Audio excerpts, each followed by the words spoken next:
మరి చట్నీలా మనకి మంచి టేస్ట్ వస్తుంది. మరి దీన్ని కలిపేసి ఇలా పెట్టేసుకుందాం. మీరు కావాలంటే ఇందులో బంగాళదుంప ముక్కలు కూడా వేసుకోవచ్చు. ఈ బంగాళదుంపల ముక్కలు కూడా చిన్నగా కట్ చేయకుండా కొంచెం పెద్దగా కట్ చేసేసి ఇందులో వేసేసుకోండి. కొంచెం చూడ్డానికి కూడా బాగుండాలి అంటే కొంచెం అంత పసుపు కూడా మనం ఇందులో వేసేసి చక్కగా కలిపేసుకొని ఇప్పుడు దీన్ని ఫ్రిడ్జ్లో పెట్టేసి ఒక 3 గంటల తర్వాత మనం దీన్ని ఒక స్టవ్ మీద కుక్ చేసుకుందాం. 3 గంటల పాటు తర్వాత మళ్ళీ తీసుకొని ఈసారి మంచిగా, ఎందుకంటే ఇది కొంచెం నూనెలో ఫ్రై లాగా చేసుకోవాలి, కానీ మరీ నూనెలో అలా ఫ్రై చేయకుండా కొంచెం షాలో ఫ్రై అనమాట.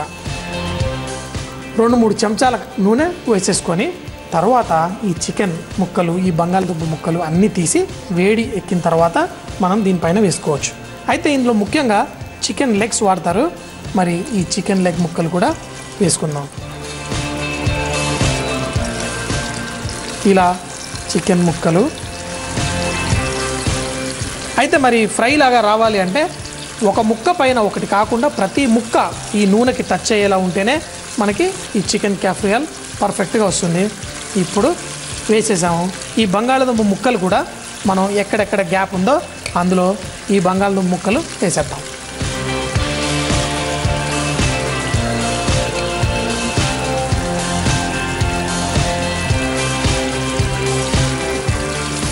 అయితే మరీ ఎక్కువ మంట కాకుండా కొంచెం మీడియం ఫ్లేమ్లో కుక్ చేసుకుంటే పర్ఫెక్ట్గా ఉంటుంది. దీని మీద మూత పెట్టకండి, దాంట్లో ఉన్న తేమ బయటకు వచ్చేస్తూ ఉండాలి. దీంట్లో ఏదైతే తేమ ఉందో అది ఎవాపరేట్ అయిపోవాలి.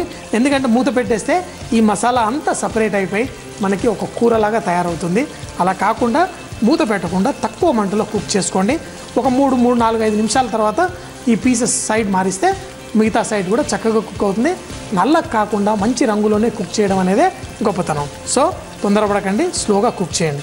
ఈ ముక్కలు కూడా మనం ఒక పక్క నుంచి ఇంకో పక్కకి తిప్పాలి అనుకుంటే ఈజీగా ఇలా తిప్పేసుకోవచ్చు. సో ఇంకా కొంచెం కుక్ అయిన తర్వాత తిప్పుదాం. కొంచెం సేపు అయిన తర్వాత ఈ ముక్కలన్నీ మనం ఇంకో సైడ్ తిప్పేసుకొని కుక్ చేసుకుందాం. మరి చెప్పాను కదా, ఏదైనా చికెన్ టిక్కా అలా చేసేటప్పుడు కూడా మసాలా తొందరగా బయటికి రాకూడదు అనమాట. మసాలా చక్కగా పట్టుకోవాలంటే ఈ ముక్కల్ని ఒక్కొక్క సైడ్ తిప్పేసి మనం చేసేసుకుందాం.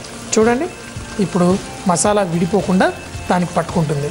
అదే కనుక మనం మూత పెట్టేసి లేకపోతే తొందరపడి చేస్తే మనకి కరెక్ట్గా ఉండదు. సో ఇలా స్లోగా కుక్ చేయండి, అప్పుడే మన చికెన్ అంతా చక్కగా పర్ఫెక్ట్గా మసాలా అంతా పట్టి కుక్ అవుతుంది.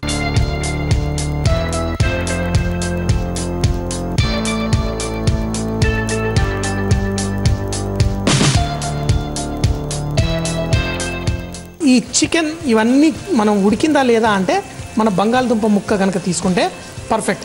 అయితే మరి ఇంత నూనె అది ఇది ఉందనుకుంటే ఏం లేదు, మనం ఈ ముక్కలన్నీ ఒక పక్కకు పెట్టేసుకొని ఈ ముక్కల తర్వాత తీసి మన ప్లేట్లో అరేంజ్ చేసుకుంటే పర్ఫెక్ట్గా ఉంటాయి. చూడండి, మన బంగాళదుంప ముక్కలు కూడా ఎంతో పర్ఫెక్ట్గా అయిపోయినాయి. మసాలా ఏంటి చూడండి ఎంత బాగున్నాయో.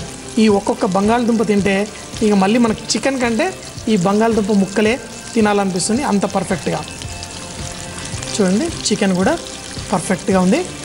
అలాగే ఇంకొకటి చాలు, ఇంత ఉంటే మిగతాది స్టవ్ కట్టేసి ఈ మిగతా ముక్కల్ని కూడా మరో ప్లేట్లో తీసేసుకుంటాను. ఏంటంటే చికెన్ ఉన్నప్పుడు అర్థం కాని ఒక విషయం ఏంటంటే, మరి పప్పు సాంబార్ చేసుకున్నప్పుడు బాగా ఇష్టంగా ఆకలిగానే తింటాను, కానీ చికెన్ ఉండేసరికి ఆకలి మరింత ఎక్కువైపోతుంది. సో నేనైతే చక్కగా అరేంజ్ చేసేసుకొని తినేస్తాను. ఈ చికెన్ చూడండి ఎంతో పర్ఫెక్ట్గా టెండర్గా కుక్ అయిపోయింది, అది కూడా మసాలా చక్కగా పట్టుకొని. ఇప్పుడు ఇది స్నాక్ లాగా తినొచ్చు. మీరు కావాలంటే నేనైతే ఇది అప్పుడప్పుడు అన్నం అలా చేసుకున్నప్పుడు కూడా కొంచెం మిగుల్చుకొని అన్నంతో పాటు కూడా తింటాను.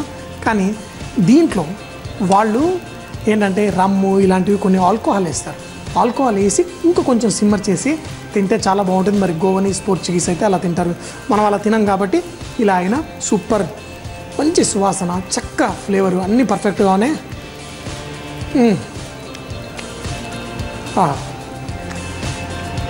చాలా బాగుంది. ఉట్టి చికెనే కాదు, బంగాళదుంప ముక్కలు కూడా చక్కగా కుక్ అయిపోయి మంచి మసాలా పట్టి, కానీ కొంచెం వేడిగా ఉంది. వేడిగా ఉంటే ఏముంది అంటే చల్లగా అయిపోతుంది.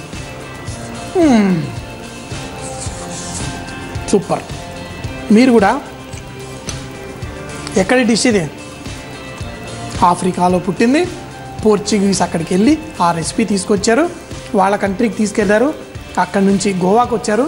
గోవాలో చాలా సంవత్సరాలుగా పోర్చుగీస్ ఉండేవాళ్ళు. వాళ్ళు అక్కడ ఇంట్రడ్యూస్ చేసిన డిష్ చాలా పాపులర్. ఇప్పుడు హైదరాబాద్కి వచ్చేసింది, మీ ఇంటికి కూడా వచ్చేసింది. మీరు కూడా ట్రై చేయండి, తిని ఎంజాయ్ చేయండి. వారే వాని